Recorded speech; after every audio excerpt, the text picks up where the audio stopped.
Ramos, high fly ball, deep left field. See you later. Catcher Wilson Ramos with a grand slam home run in the 5th inning against the Mets, putting the team up 4-3. They would make it 5-3, but the lead did not last. The Mets scored in just about every inning. Welcome back to News Talk, everybody. It was a playoff atmosphere at Nationals Park for Game 1 of the series between the Washington Nationals and the first-place New York Mets. Unfortunately for fans of the hometown team, the Mets were the better ball club, scoring, as I say, in just about every inning en route to an 8-5 win. Reporter and author Elliot Smith joins us now. Welcome back. Great to have you here. Pitching the difference. It was tough to watch Max Scherzer struggle, and then the bullpen could not get it done, even though skipper Matt Williams seemed to go to just about everyone he had available. Yeah, I mean, you know, this is the time of year where you try to make all the moves possible that you can, but the problem starts with Max Scherzer. I mean, it's clear that he's a little tired. His arm slot is a little off. His fastballs are staying flat, and the Mets hit him really hard yesterday.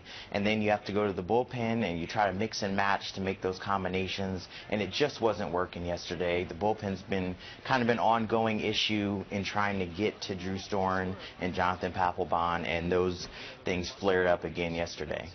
You can't overstate the importance of the Nats getting hot now. They are 5 back as a result of the loss.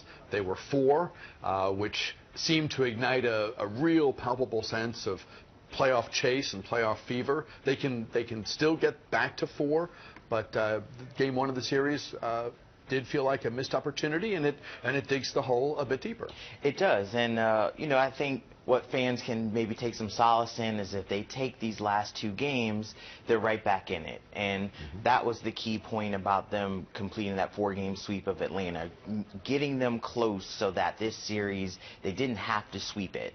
But you want to take 2 of 3. I think yesterday was a missed opportunity because the Mets were starting their number 5 pitcher. And so now you have to face Matt Harvey, you have to face Jacob deGrom. Those are 2 of the best pitchers in the National League.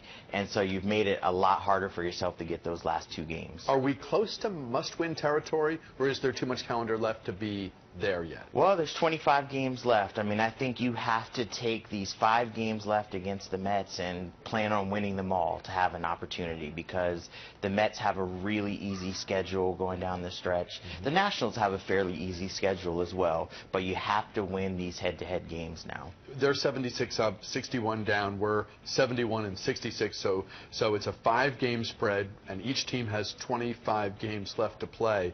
If the Mets play only 500 ball, and given their schedule, that will require some luck, quite frankly, I think. But for the sake of argument, if they are 500, 12 and 13 between now and the end, the Nats have to go 17 and 8. Do they have that in them?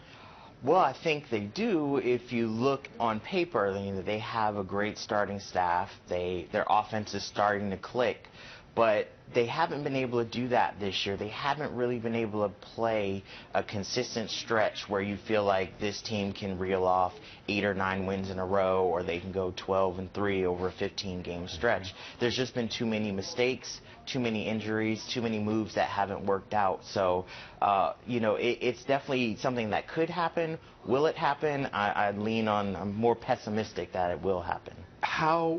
Put in context for us, if you can, the grumbling about how Matt Williams has handled the bullpen. I mean, granted, here's a guy who's forgotten more about baseball than I'll ever know, but there is a lot of chatter.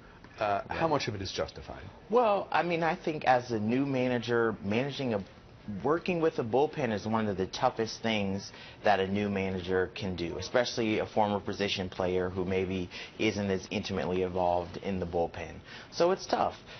There are a lot of situations where, you know, either he went to the wrong pitcher or he's stuck to the formula of this pitcher has to pitch in this inning and this pitcher has to pitch in this inning. You have to be flexible. You have to understand how your players are responding. The situations are all different. And there's been 3 or 4 or 5 times, especially recently, where that hasn't happened, and it's easy to look at that and say, wait a minute, what's going on with the bullpen? Bryce Harper made a comment after the game about the fans who left in the 7th inning. I was there, and pretty much some fans did leave. but it was almost exclusively in the areas where you were just in the sun for hours. It was hot. It was well into the 90s. I think it was very understandable that some people would wilt. I think, frankly, some people moved into the shade. If you looked at what happened to the crowd, it wasn't that, I mean, yes, some people did leave, no question about it, but it was mostly people just trying, after 3 and 4 hours, people just wanted to get out of the sun because it was really hot. Yeah, I mean, I think there's something to both sides of that. You know, you want to create a playoff atmosphere. I was at the game Sunday, and the guys spoke about really packing the stadium with Nats fans and creating that kind of atmosphere. But again, 3 hours in the sun, the way Nats Park is built, you know, there are fans that are going to be in the sun for an extended period of time. And come the 7th inning, you don't want to ride on Metro for an hour and a half to get home, or you have kids to get home. Right. I think it's understandable for some fans to leave. It's understandable for players to wish they would stay around. I was able to get pretty good tickets from a friend of a friend, I guess. I was surprised at how many Mets fans were in choice seats.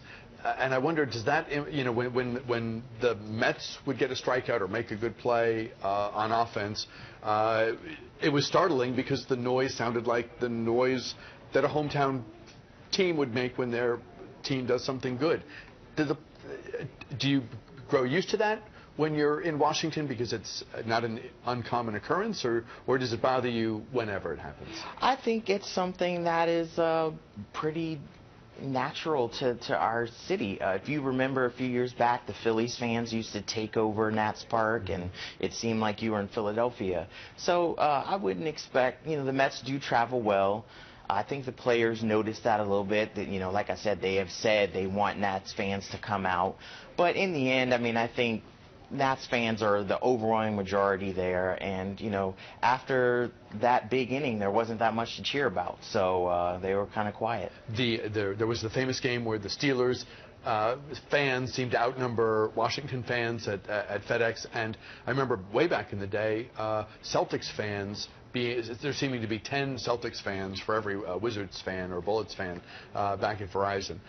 What's your expectation? Tee up the next 2 games of this series and give us your expectation. You wrote a great book about Stephen Strasburg and Bryce Harper coming up their 2012 seasons. What's your expectation for this stretch run? Can Washington make a go of it? I think it's going to be tough. These next 2 games will certainly detail a lot of what's going to happen. And I think Wednesday is a key game. You have Stephen Strasburg slated to start. You know, he's been injured, but this is the kind of game that they need him to be the pitcher that they believe he is. He needs to fight through whatever's bothering him, give them a quality start, give them a start that can bridge them to the bullpen and hopefully get a win. I think Wednesday's game will really be a key one. Folks around the league scratching their heads at the fate of this team, given the sizable expectations that seemingly everyone had for Washington prior to the season. Yeah, I mean, this team came in with huge expectations, and they just haven't been able to put it all together. And, you know, injuries have played a role, but I think there's been some questions, like we've said, with managing, with players not living up to expectations, and it's all kind of come together, and this division was theirs to win. And, you know, the Mets did what they needed to do to surge ahead, and right now they look like the stronger team. Reporter and the author of the book, The Beltway Boys, Elliott Smith, always great having you here. I know we'll be talking with you again during the course of the next 25 games or so. All right. Appreciate your time. We're back with a program note right after this.